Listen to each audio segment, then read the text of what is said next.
Branch Rickey, taking a stand in history. Branch Rickey was born on December 20, 1881 in Stockdale, Ohio. Rickey was one of 6 children. His father, Jacob Rickey, was a farmer, and his mother, Emily Brown Rickey, was a homemaker. He later went to school at Ohio Wesleyan University in 1903. While there, he was a catcher for minor league teams and then was called up to the Cincinnati Reds. In 1911, Branch Rickey graduated from law school and ended up going to Boise, Idaho, to find a law office. He was a very unsuccessful lawyer, and in 1913, he accepted to be the general manager for the St. Louis Browns. Branch got off the train in the fall of 1900. He came to Ohio Wesleyan, a poor farm boy from Portsmouth, Ohio, and all he has is the suit on his back. When Branch arrived on campus, he wasn't prepared for the academic rigors of the university. Professors at Ohio Wesleyan saw a spark in this young man, and they realized they had somebody special. That was the very, very, very first stages of this lifelong admiration for Ohio Wesleyan.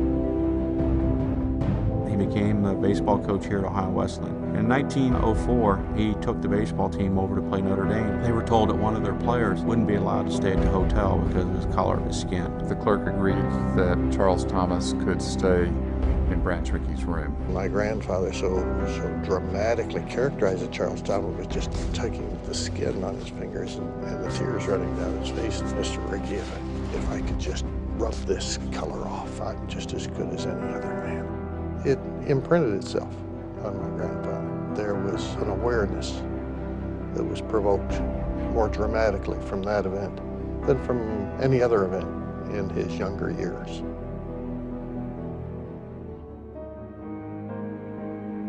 So in 1947, Branch Rickey partnered with Jackie Robinson in a relationship that actually had begun a couple of years earlier. My grandfather risked all. He had a 40-year reputation built up from nothing. He was going to violate everything that the other 15 clubs had said he had to abide by.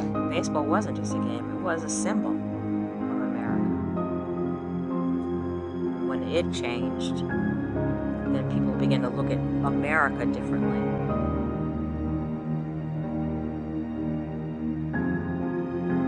Branch Rickey and Jackie Robinson partnered together to change the face of America's pastime, and in many ways to set the stage for the civil rights movement that would follow in the next 2 decades. I think it's a magnificent example of partnership.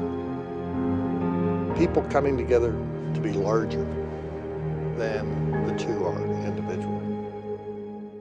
Black baseball players on major league teams were not accepted at the time. He took a stand and wanted to do something about it. Branch Rickey stated, "I've heard that fine young man crying, 'It's my skin, Mr. Rickey. Now I'm going to do something about it.'" He looked to the minor league teams that had players of different races, where talent was around every corner. Branch Rickey decided to seek black baseball talent fairly after he joined the Dodgers in 1945. In select sources, it states, Branch Rickey was known to preach courage and honesty, yet he was devious. Rickey needed to be devious in order to stand up to the press and the public. He was looking for a ball player with enough guts not to fight back. "There was never a man in the game who could put mind and muscle together quicker than Jackie Robinson," said Rickey, and Jackie was his man. Branch Rickey stated, "It was a wild experiment, playing for publicity. I didn't want that. I could not say that deeply down and indirectly I had in mind the overall effect of the employment of a Negro."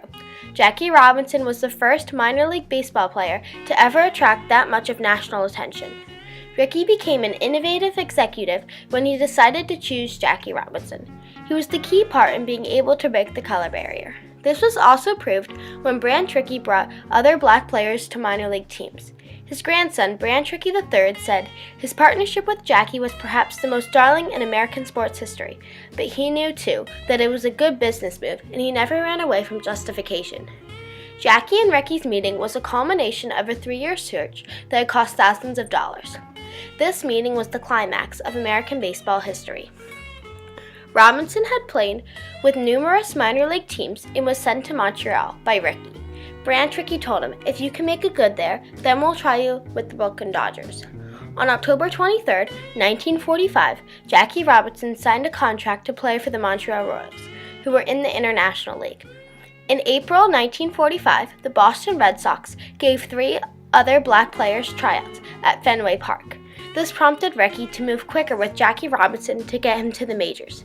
Branch Rickey knew that teams with black players would break the color barrier that year without a doubt.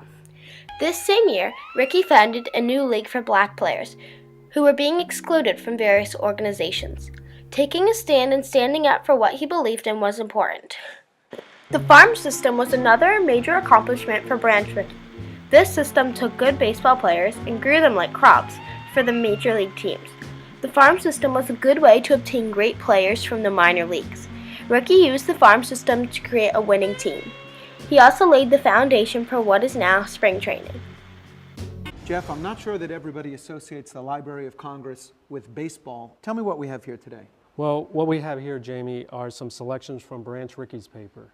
Branch Rickey was a Major League Baseball executive long-term. He was general manager for the St. Louis Cardinals, the Brooklyn Dodgers, and most famous, of course, through his association with Jackie Robinson. Right. He was the man that brought Jackie Robinson into Major League Baseball and broke the color line in 1947. And we have here, this is essentially a scouting report that he wrote on a young Don Drysdale, is that right? That's right. Rickey was an innovative executive. He started the minor league farm system back in the 20s and 30s, and he also scouted players himself. And Don Drysdale was a young up-and-coming player, and at the time Rickey was executive with the Pittsburgh Pirates, and he scouted Don Drysdale. And Rickey's always looked at the totality of a player, not just his arm strength and base running speed and hitting ability, but he wanted the character of the person. And he was himself a very moral man, isn't that right? That's right. He started out trying to become a major league player. He played briefly, and his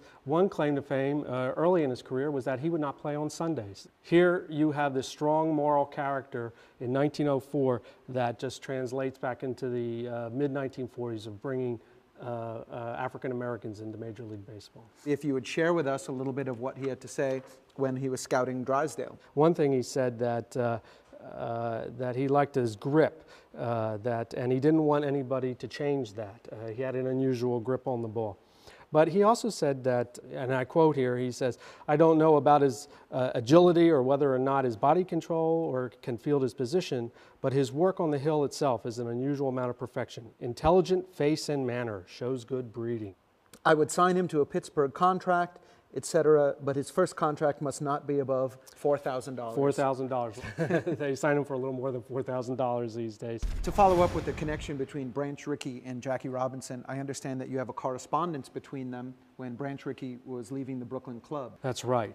At the end of the 1950 season, Branch Rickey left the Dodgers, and on that occasion, Jackie Robinson used it to write a letter to him expressing his admiration of Rickey and thanking him for all the help for bringing him into baseball. And then Rickey replied a little later and kept a copy of it. And I think the great sentiment expressed here is in one of the last paragraphs where Branch Rickey writes, "As I have often expressed to you, I think you carry a great responsibility for your people, and I am sure that you sense the duties resting upon you because of that responsibility. And I cannot close this letter without once more admonishing you to prepare yourself to do a widely useful work and, at the same time, dignified and effective in the field of public relations." It's remarkable. It's history right here on the table in front of us. Absolutely.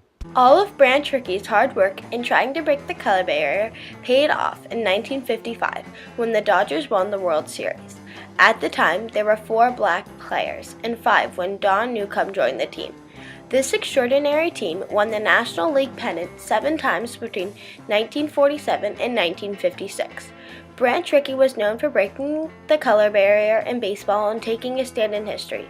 He changed the way the world looks at people with different skin colors. In 1965, Branch Rickey received a great accomplishment. He was accepted into the Baseball Hall of Fame, which is a huge honor in the baseball world. Branch Rickey died on December 9th, 1965, but his legacy still lives on today. He was an incredible man who changed baseball history for the better.